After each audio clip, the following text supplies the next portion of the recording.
एक आयत जो 500 लोगों के ईमान लाने का सबब बनी। मुमताज सऊदी आलिम अबू अब्दुर्रहमान मोहम्मद अल अरफी कहते हैं कि मैं यमन गया और शेख अब्दुल मजीद जंदानी से मिला, जो जय्यद आलिम दीन हैं और कुरान करीम के इल्मी एजाज और साइंसी तजुर्बात जो कुरान करीम की तस्दीक करते हैं पर मामूर हैं, और शेख ने इस पर काफी काम किया हुआ है। मैंने शेख से पूछा कि कोई ऐसा वाकया कि किसी ने कुरान करीम की कोई आयत सुनी हो और उसने इस्लाम कबूल किया हो। शेख ने कहा बहुत से वाकयात हैं। मैंने कहा मुझे भी कोई एक आधा वाकया बताइए। शेख कहने लगे काफी अरसा पहले की बात है, मैं जिद्दा में एक सेमिनार में शरीक था। ये बायोलॉजी और इस इल्म में जो नए इंकशाफात हुए उनके मुतालिक था। एक प्रोफेसर अमरीकी या जर्मन, शेख अरीफी भूल गए, उनका वहम है, उन्होंने कहा कि ये तहकीक पेश की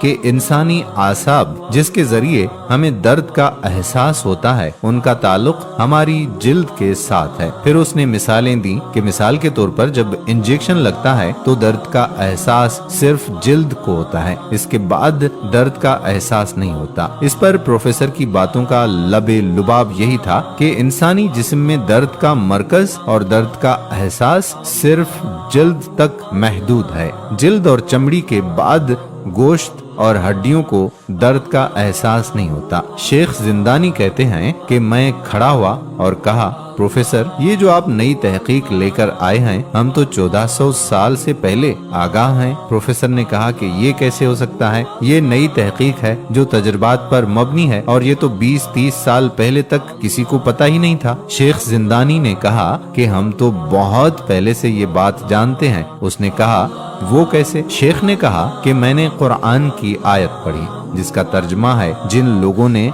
हमारी आयतों से कुफ्र किया उन्हें हम यकीनन आग में डाल देंगे।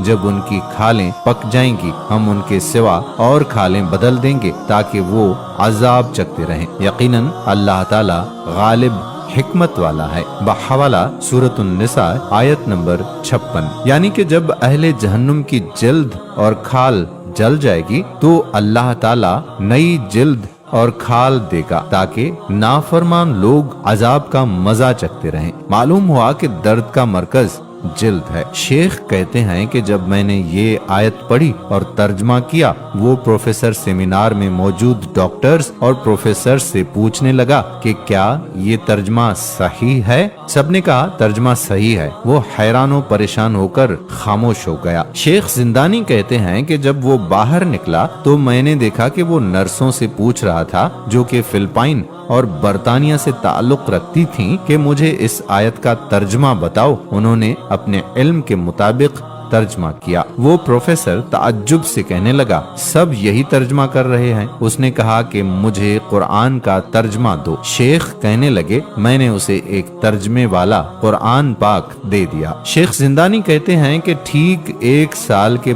बाद अगले सेमिनार में मुझे वही प्रोफेसर मिला और कहा मैंने इस्लाम कबूल कर लिया है, और यही नहीं बल्कि मेरे हाथ पर 500 अफराद ने इस्लाम कबूल किया है। ऐ अल्लाह हमारे सीने में कुरान को महफूज कर दे और हमारी जुबान पर कुरान की तिलावत हो और हमारा अखलाक कुरान हो और हमारा इल्म अमल कुरान के ऐन मुताबिक बना दे। आमीन सुम्मा आमीन या रब्बल आलमीन। दोस्तों, हम उम्मीद करते हैं कि आज की ये वीडियो आपको जरूर पसंद आई होगी और कुरान करीम का ये मुअजिजा आपको कैसा लगा कमेंट बॉक्स में जरूर मिलता रहे। आने वाली वीडियो तक अपने मेजबान कादिर बख्श कल्होड़ो को इजाजत दीजिएगा। अल्लाह हाफिज।